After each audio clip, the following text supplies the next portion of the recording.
വോട്ടുമായിട്ട് ബന്ധപ്പെട്ടിട്ട് ഇ.പി. ജയരാജൻ പറയുന്നത് ഇതിപ്പോൾ ചർച്ചാ വിഷയമാക്കേണ്ട കാര്യമല്ലെന്നും അതിന് വലിയ വിവാദപരമായിട്ട് കൊണ്ടുപോകേണ്ട ആവശ്യമില്ല എന്നും ഉള്ള ഒരു നിലപാടിലാണ് ഇ.പി. നിൽക്കുന്നത്. അപ്പം അങ്ങനെ നോക്കുമ്പോൾ ഇപ്പോൾ നമ്മുടെ പാർട്ടിയുമായിട്ട് ഇ.പി. ഇടഞ്ഞു പോകാൻ ഉള്ളൊരു സാധ്യത അവിടെ കാണാൻ പറ്റുമോ? ഇ.പി. പാർട്ടിയായിട്ട് ഇടഞ്ഞു തുടങ്ങിയിട്ട് നാൾ കുറേയായി. സഖാവ് ഇ.പി. ജയരാജൻ എന്ന് പറയുന്ന ആൾ, എനിക്ക് തോന്നുന്നു ഇതുമായിട്ട് ബന്ധപ്പെട്ടൊരു വലിയ വിഷയം ഉണ്ടാകുന്നത് അദ്ദേഹത്തിൻ്റെ ഒരു ബന്ധു നിയമനം ഉണ്ടായി ഇ.പി. ജയരാജൻ്റെ. അപ്പോൾ ആ സമയത്ത് മുതൽ ഇ.പി. ജയരാജന് എതിരായി നടപടി വരുന്ന ഒരു സാഹചര്യം ഉണ്ടായി. അപ്പോൾ ആ നടപടി വന്നതിന് ശേഷം ഇ.പി. ജയരാജൻ പൊതുവെ അങ്ങനെ ചിറ്റപ്പൻ എന്ന് പറയുന്നൊരു വിവാദം നമ്മുടെ കേരളത്തിൽ ഉണ്ടാകുന്നത്. അപ്പോൾ അങ്ങനെ ഒരു വലിയ വിഷയം ഉണ്ടായപ്പോൾ ഇ.പി. ജയരാജനെ സ്വാഭാവികമെന്നുള്ള നിലയിൽ നിന്നുകൊണ്ട് അന്ന് LDFൻ്റെ കൺവീനർ സ്ഥാനത്ത് നിന്ന് ഇ.പി. ജയരാജനെ ഒഴിവാക്കുന്ന ഒരു നടപടി ഉണ്ടാവുകയും ചെയ്തു. അപ്പോൾ അങ്ങനെ ഒരു സംഭവം ഉണ്ടായപ്പോൾ ഇ.പി. ജയരാജൻ തീർച്ചയായിട്ടും അതിനെതിരെ ശക്തമായി പ്രതികരിക്കുകയൊക്കെ ഉണ്ടായി. അപ്പം തന്നെയുമല്ല, അതിനെ തുടർന്നിട്ട് ഇ.പി. ജയരാജൻ അപ്പോൾ പാർട്ടി സെക്രട്ടറി തിരഞ്ഞെടുപ്പ് വരുന്നു. കോടിയേരി സഖാവിൻ്റെ മരണശേഷം പാർട്ടിയിൽ ഒരു തെരഞ്ഞെടുപ്പ് വരുമ്പോൾ, അല്ലെങ്കിൽ പാർട്ടി സംസ്ഥാന സെക്രട്ടറി എന്നുള്ള നിലയിലേക്ക് ഇ.പി. ജയരാജന് വലിയ താല്പര്യമുള്ള ഒരു കേസായിരുന്നു. ഇ.പി.യെ തന്നെ എല്ലാവരും പാർട്ടി സെക്രട്ടറി ആയിട്ട് നിയമിക്കും എന്ന് പറയുന്ന ഒരു വളരെ അസന്നിഗ്ധമായ ഒരു ഘട്ടത്തിലൂടെയാണ് കടന്നു പോകുന്നത്. ആ ഘട്ടത്തിലെത്തിയപ്പോൾ ഇ.പി. ജയരാജനെ തള്ളി പകരം അന്ന് എക്സൈസ് വകുപ്പും തദ്ദേശ സ്വയംഭരണവും കൈകാര്യം ചെയ്തുകൊണ്ടിരുന്ന M.V. ഗോവിന്ദൻ മാസ്റ്റർ അവിടേക്ക് തെരഞ്ഞെടുപ്പിലേക്ക് പിന്നെ സംസ്ഥാന സെക്രട്ടറി എന്ന് പറയുന്നൊരു പദവിയിലേക്ക് വരിക. അപ്പോൾ ഇ.പി.ക്ക് ഉണ്ടായ എന്തുകൊണ്ട് സംഭവിച്ചു എന്ന് വെച്ചാൽ ഇ.പി. ജയരാജൻ ഈ ഒരു പോസ്റ്റിലെ അല്ലെങ്കിൽ സംസ്ഥാന സെക്രട്ടറി എന്ന് പറയുന്ന ഒരു സ്ഥാനത്തെ വല്ലാതെ ആഗ്രഹിച്ചിരുന്നു എന്നുള്ളത് വസ്തുതയാണ്.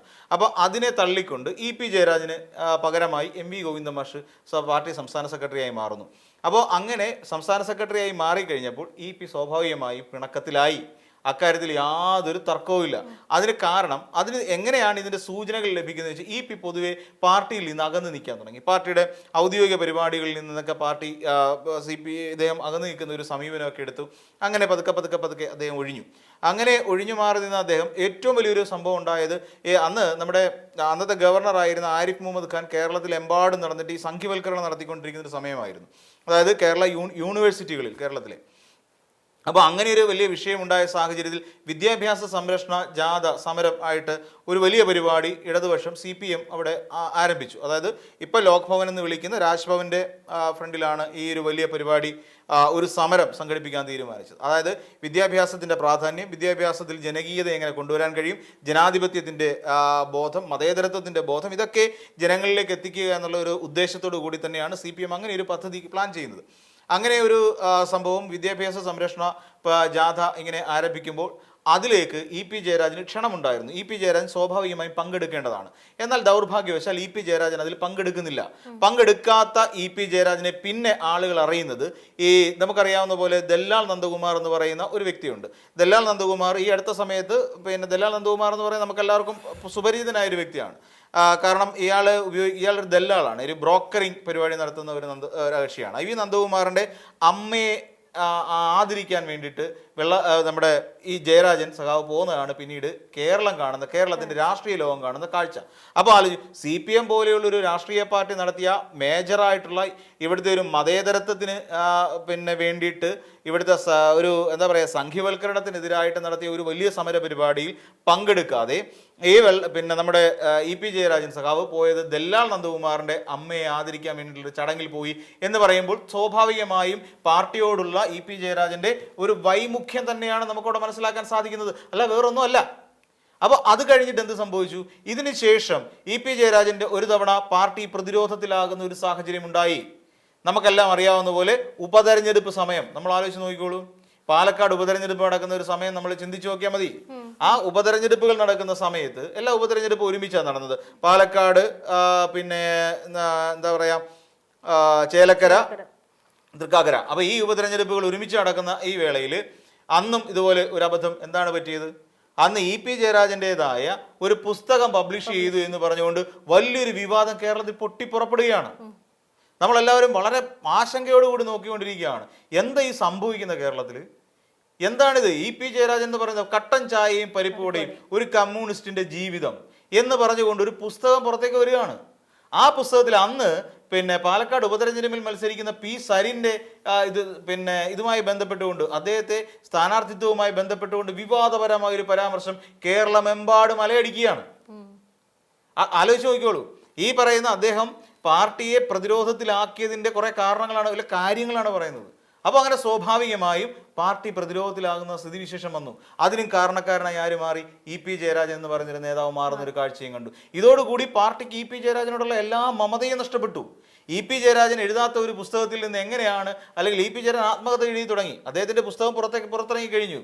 അപ്പം അങ്ങനെ ഒരു പുസ്തകം പുറത്തേക്ക് ഇറങ്ങിക്കഴിഞ്ഞ അതിന് മുമ്പാണ് ഈ വിഷയം നടക്കുന്നത്.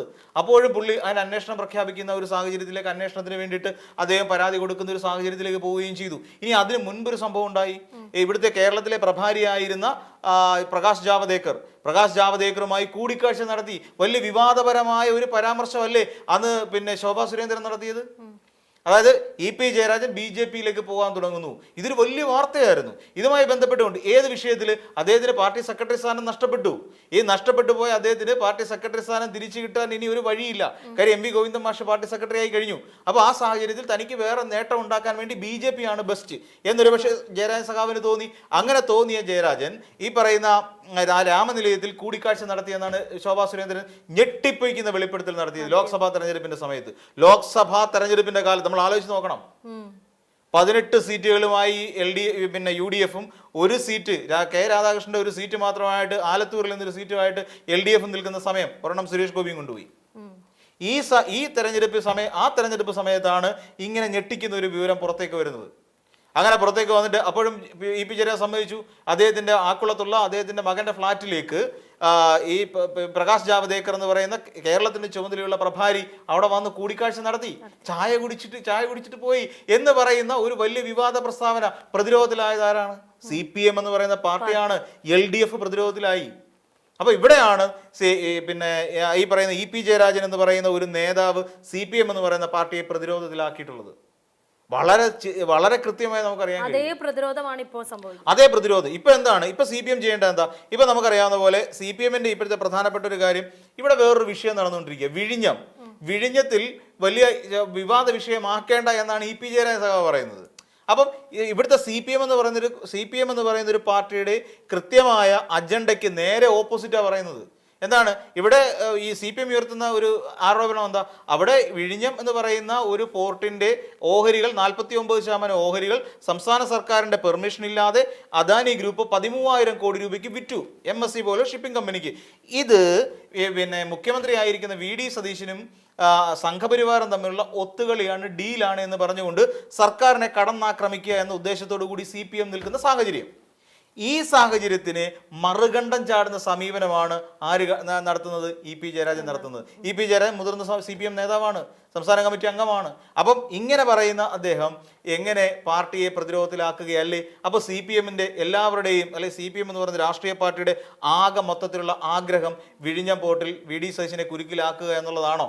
അല്ല, അതല്ല എന്നിപ്പോൾ ജനത്തിന് ബോധ്യപ്പെട്ടില്ലേ? പാർട്ടിക്ക് ഒരേ നിലപാടല്ല എന്ന് ബോധ്യപ്പെട്ടില്ലേ? വിഴിഞ്ഞം എന്ന് പറയുന്ന ഒരു സംഭവത്തിൽ പാർട്ടിയിലുള്ളവർക്ക് വിവിധ നിലപാടുകളാണ്. ചില ആൾക്കാർക്ക് വിഴിഞ്ഞം പോർട്ട് കച്ചവടം ചെയ്തതിനകത്ത് വൈഷമ്യമുണ്ട്, വിഷമമുണ്ട്. ചില ആൾക്കാരെ സംബന്ധിച്ച് അങ്ങനെയല്ല, അത് പോർട്ട് പിന്നെ ഇതിനു വേണ്ടി വെക്കേണ്ട ആവശ്യമില്ല, വിവാദ വിഷയമാക്കേണ്ട, അത് കോൺഗ്രസിനെ കൂടുതൽ പ്രതിരോധത്തിലാക്കും, CPM-നെ കൂടുതൽ പ്രതിരോധത്തിലാക്കും എന്ന് പറയുന്ന ഒരു തന്ത്രപരമായ നീക്കം ഇത് ശരിക്കും പാർട്ടിയെ ക്ഷീണിപ്പിക്കും. ഇത് ഇ പി ജയരാജൻ സഖാവിനും അറിയാം.